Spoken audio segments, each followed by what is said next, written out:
Good morning. Today is Vimy Ridge Day. Vimy Ridge Day is a day to commemorate dead and wounded that were a result of the attack on Vimy Ridge in France on the morning of April 9th, 1917.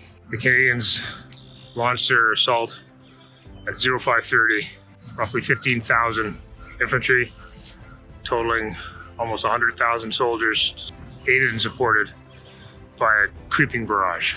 Preceding the Canadian assault, the French had attempted on several occasions to take Vimy Ridge from the Germans. 100,000 French died. The Canadians essentially assaulted across an open graveyard. The Battle of Vimy Ridge would span 3 days and would ultimately lead to Canadian victory. But that victory came at a great cost. 11,000 wounded and dead. The Battle of Vimy Ridge is often referred to as the birth of a nation.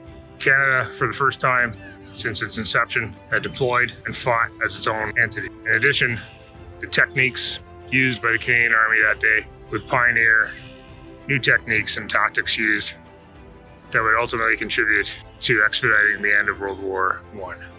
The cost of the battle and the loss suffered by Canada was not lost on the French. In 1922, France ceded the ground around Hill 145 to Canada. Subsequently, in 1936, the monument that stands there now was unveiled. I'm here this morning at the Canadian War Museum. And inside the War Museum, there's a section referred to as Regeneration Hall. Regeneration Hall is the home for 17 of the 20 casts used by the architect of the Vimy Memorial.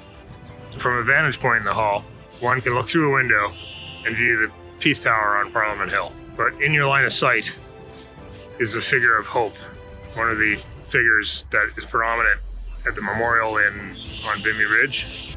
Over the years, the symbolism of both the battle and also Allward's memorial at Vimy Ridge have been discussed at great length.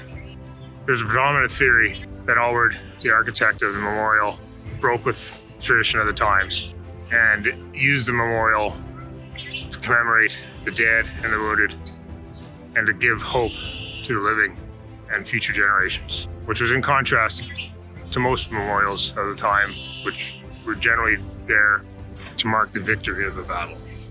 The symbolism of hope was not lost on the architects of the War Museum, lest we forget. Fallen comrades.